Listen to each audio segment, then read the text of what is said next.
And actually, the mayor that you saw, the woman, she was a member of the UP. Gloria Cuartas, she was a member of the UP. Well, this is what happened. And that was a really bad lesson for the other guerrillas. I'm not making the story easy, because it's not easy.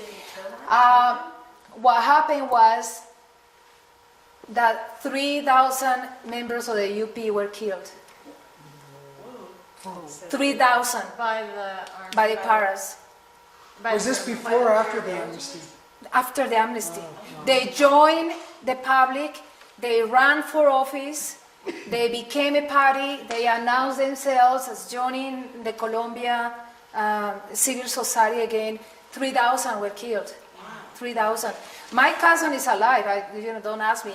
He actually created a peace observatory. He walks around with 2 armed guards, bodyguards.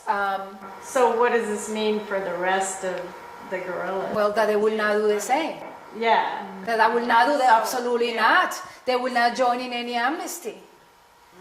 And That's amnesty, what it means. When you said amnesty, did you mean Amnesty International was involved in this? Or The did you government, one particular president offered amnesty to anybody who was a guerrilla who wanted to give out the weapons and join in.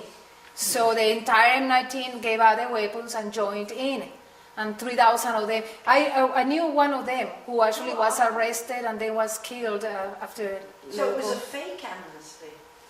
Well, no, not necessarily. It was a different president. That's right.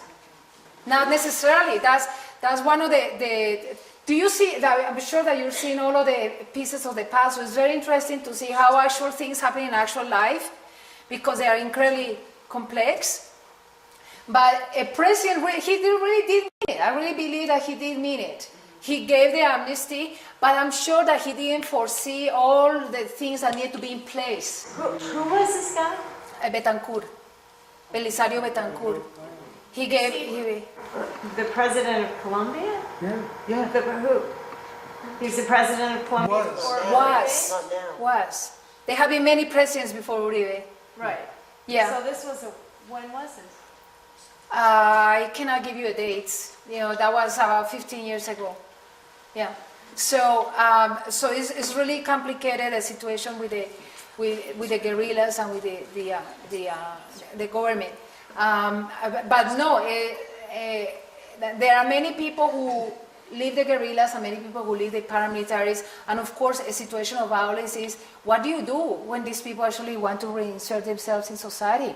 You need a whole infrastructure of services to provide for these people who want to work. But how do you work when you have like that background? You may not have actually like your ID anymore. I mean, that basic. You don't have your ID.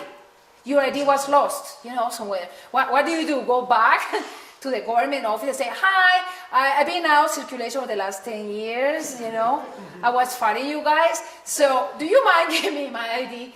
It's really very complicated. So a lot of people, not only members of the peace community, make life or death decisions when they decide to join in. Yes. So, and we are very actively participant in that situation over there. Yes.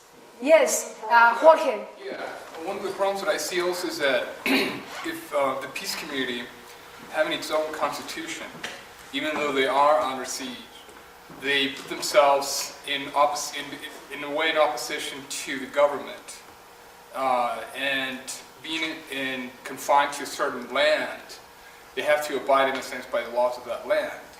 So the government, I can see how the government can feel like they're a threat. This group trying to create their own laws, even though they're doing that as a form of coping with their reality. So it is a very complex situation for them. What I was thinking also is how they deal not just with fear but hate, because they do lose members of the community, and I'm sure that generates hate in their hearts, and a bias also towards a group that is attacking them.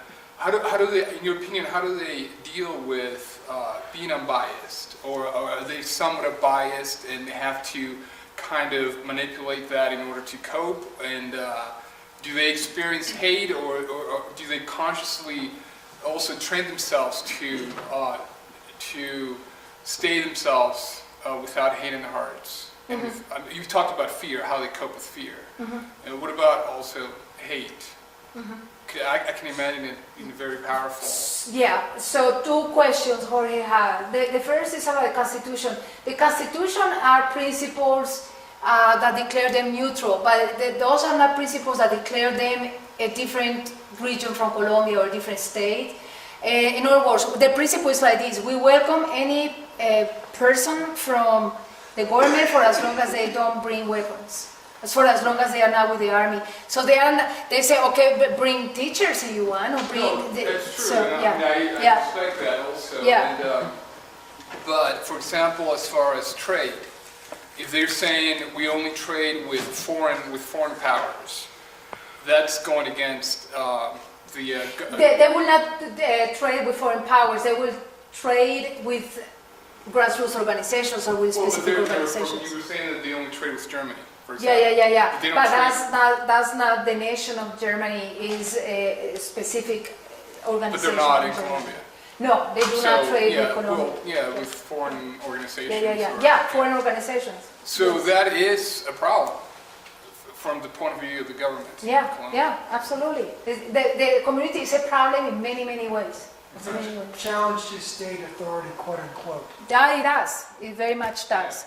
And number two, how do they deal with hate? One of them, actually, Jesus Emilio Ignacio, you saw his picture. He says, yes, when they kill your daughter or they kill your friend, he said, I have felt like taking on the weapons. I feel very angry, and I want just to go get a weapon and go and take revenge.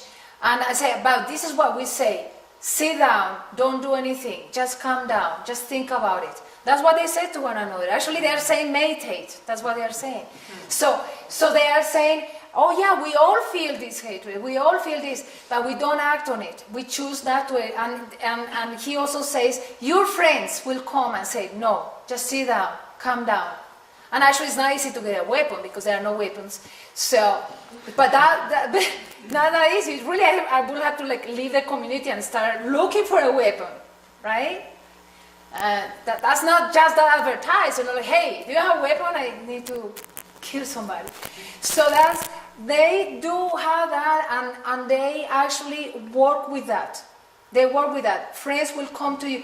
Right now, one of the situations that's happening is that one young woman, she's 13, actually she's a baby, a teenager. She announced to her auntie that she was joining the guerrillas. I'm sick and tired of this, I'm joining the guerrillas. Her father was assassinated. Okay? She doesn't have parents. So I'm sick and tired. So this is what the community does. They had a commission. They chose two women to go and talk to the girl and say, listen, this is what happens, that will be not good for you. And they actually said, why don't we take you to your other relatives who live in the North City and you stay with them for a little while. The community will intervene if they think that you are thinking about taking on the weapons. Absolutely will intervene to a point. And then you say, okay, you want a weapon?